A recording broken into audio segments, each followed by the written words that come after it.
So now I'm going to share the message that I got from a galactic being that I connected with. Her name is Ishtar Command of the Sirian Council. And before I get into that, I just want to share, a little background information. Why am I now deciding to go back into channeling? I used to channel years ago. I really enjoyed it. I love bringing messages through, but I just didn't really have people to channel for. And so it just kind of went away. But I really, in trying to kind of find my voice, things that I want to do, channeling keeps coming back. And so if I'm ever going to, crumple up that idea and throw it away forever, I've got to give it a try. And I think I said this before, I just want to bring in good news. Some good stuff is happening. So anyway, when I tuned in this time to see who was available to channel, so I checked in with my my one main channeling guide from years ago, and he is no longer a channeling guide for me and no longer a guide at all. And I kind of knew that. I just didn't know if he was still around. But he said no. And so when I opened up and asked if anyone else was available or out there, I can't remember how I worded it, immediately I heard Ishtar Command of the Sirian Council. Now, first of all, I've been out of the loop of all this galactic federation information, channelings, everything to do with the reval, the event. I just don't pay attention to any of that stuff anymore. I hear bits and pieces here and there, but I have no opinions, no information. So whatever I bring through is, there's no emotional or background information that I have. So this was a shock to me to hear Ishtar Command of the Sirian Council. I've never heard of that. And if you Google, you're going to find very little.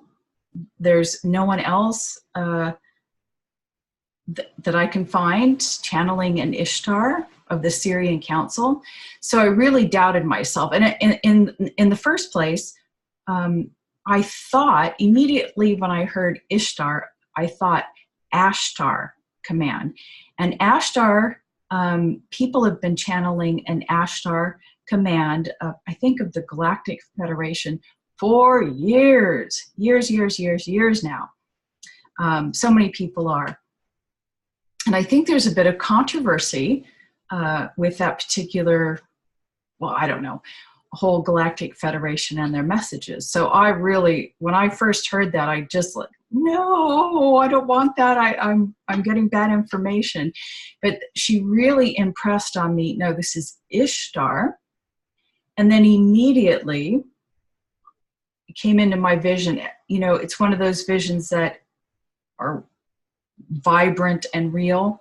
This beautiful white lion face, like a little baby lion. It was all fuzzy with brilliant, sparkling blue, crystal blue eyes, okay, of the Sirian Council. Well, Sirian are cat beings. I don't know if it's Sirius A or Sirius B. So that really kind of nailed it, because how would I know to bring this vision in? And so I was very unsure if this is really what I want to do, step out, channeling, something like this. And so I asked that evening that I'm going to really need a sign. If this Ishtar is the real deal, I'm going to need a sign. Well, ask and you shall receive. So the very next day, I'm in my car and I'm listening to an interview on Buddha at the gas pump. And it just, for some reason, I kept losing it. I couldn't get the interview to kept doing that downloading thing. And so I stopped and I was like, okay, I'll find another interview. And I looked down, and a brand new interview had been loaded on Boot at the Gas Pump that same day, probably like within minutes of me looking.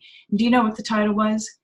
Ishtar, quote, and the guy's name was Thomas Howell. And I suspect he's not channeling an Ishtar, but I think that's his spiritual name that he's taken on. I mean, okay, that's a big enough sign. I mean, what guy's going to call himself Ishtar? Ishtar is a female goddess. I think she's connected with, I just read online on Wikipedia or whatever. Goddess of, let me see if I have it available here. She's also known as Inyana, a Mesopotamian goddess. She's the queen of heaven, goddess of love, beauty, sex, desire, fertility, war, justice, and political power. And so I was just now reading a little bit more about Ishtar, and I have to tell you, I just nearly fell off the chair because, and I had no idea, I know nothing about Ishtar. And it says right here, she's associated with the planet Venus, and her most prominent symbols include the lion and the 8-pointed star. Folks, you can't make this stuff up. So I feel these synchronicities or these confirmations for me are quite clear that I was tapping into Ishtar. Whoever, whatever that is. Anyway, so here's the message, and this message, let's see if I can find it here. It's rather short, a little bit generic, and I know that's because I'm in a testing phase. Is this something that I really feel called to do? And does it resonate with you? So let's see. So here we go. I'm just going to read it and share my impressions. And by the way I channel is through automatic writing. And here's another thing. I'm not making this up. I want to share with you the process so that you can see how difficult it would be for someone to make these things up. So I do automatic writing or typing. So my eyes are closed, my hands are on the keyboard. Now I'm not a great typist, and frankly, I've forgotten how to spell half the words that come through. So my eyes are closed, the energy starts, and it's like you know this, if you channel, you've heard this a million times, you get blocks of information and it comes in extremely fast. My hands start typing. I don't even know if I'm hitting the right keys. Half the time I can't remember how to spell something because the next word's coming in, the next word's coming in. So I'm typing very fast. My eyes are closed. And when I'm channeling, my body is doing these motions. So it's very difficult for me to keep my fingers focused, my brain focused, or my mind focused on trying to hit the right keys and hearing the message, and then to be making it up at the same time. While my body's, doing these convulsions, which looks very weird. Anyway, so I just thought I would share my process with you. Okay. So here we go, Ishtar. She says, I am here awaiting your query. And I say, do you have any good news to share? And she says, we do, in fact. There is much to say that is greater than most realize. There is an apocalyptic quality to your coming times, but it is the unveiling of truths, not catastrophe. We see many leaders stepping down due to pre-programmed beliefs that we are alone in the universe. And when she was saying apocalyptic or unveiling of truths, I was feeling this sense of disclosure that many things about our galactic family or interdimensional families will be coming out this year. Okay, so these leaders are stepping down because even they are shocked by these revelations. So many leaders stepping down due to pre-programmed beliefs that we are alone in the universe, and they cannot survive the growing understanding that life exists all around in many forms, visible and invisible. We are certain, let's see, I'm trying to read, I didn't edit this, so my typing. We are certain this will happen very soon. We see many new lights coming on, many awakening of people to these facts, the disclosure of other beings of light. This will greatly accelerate your ascension process. We wish to turn your attention to the monetary system. This system is outdated, as you know.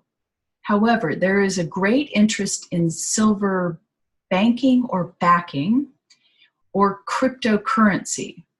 This too will not be appropriate for your world. So your world will create something brand new, a new way. Do not worry about collapse. This will not happen. It makes no sense to throw the baby out with the bathwater. And I must have had a question, and she said, we are certain you understand what we mean. As for the good news for January, we see many new lights emerging from the dark, many who were in despair lighting up and finding new ways, new paths that will illuminate their hearts. This will mean many new tickets to the promised land that are being issued, so to speak. So good news, lots of people waking up, okay? And we wouldn't know that, right? Let's see. Okay, we see children of all ages entering happy and joyful, let's see, entering happy and joyful, she must have meant, should be awakening, happy and joyful from their slumber and become interested in new toys of galactic nature. Galactic in nature, it means that we see you, but often you don't see us. The children will now see us and play with us and communicate. And this communication will be a new game for them, one that we greatly enjoy, because a child's mind is so easily opened and influenced for the good. Now, when I heard influence, I thought, oh, no, that's really good. But what I was, let me see here. Let me just finish. Let's see, it says we are, and when I heard this, I also got a little uneasy. We are implanting new thoughts in these children to override the old baggage that they have been currently given. So they are beginning to show themselves more and interact more and more with the children, and not programming them, but helping to wipe clean the the conditioning that they're coming in with and that they're receiving, so that they will be more open as more disclosure and sightings and connections continue and begin. So this is really good. We know that the children will influence the parents and the people around them. So I think that's really wonderful. Wish I were a kid. Anyway, we are implanting new thoughts in these children to override the old baggage that they have been currently given. Yes, this is all for the month of January. You see, there is so much more going on in the layers of your consciousness that you are not aware of, collective consciousness. But we see much more than you do visibly. We are complete as we can see your tiredness. And I have to tell you, I got extremely tired, and that does tell me that when you're connecting with such a high energy, and I could feel her energy being extremely high up there, very, very high frequency, and it was actually tiring for me. Let me see here. It says here, we can say that those attached to you will find many new ideas arising from this consciousness. We will work with you to bring these to the public.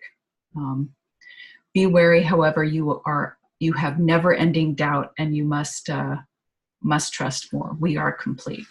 So there's my first message from Ishtar. And we'll see if, I might do one or two more. If you find them, I don't know how best to deliver them, whether I should read them or post them or get one of those mechanical voices. I don't know. Anyway, I hope you enjoyed it, and we'll just see if we continue. Okay.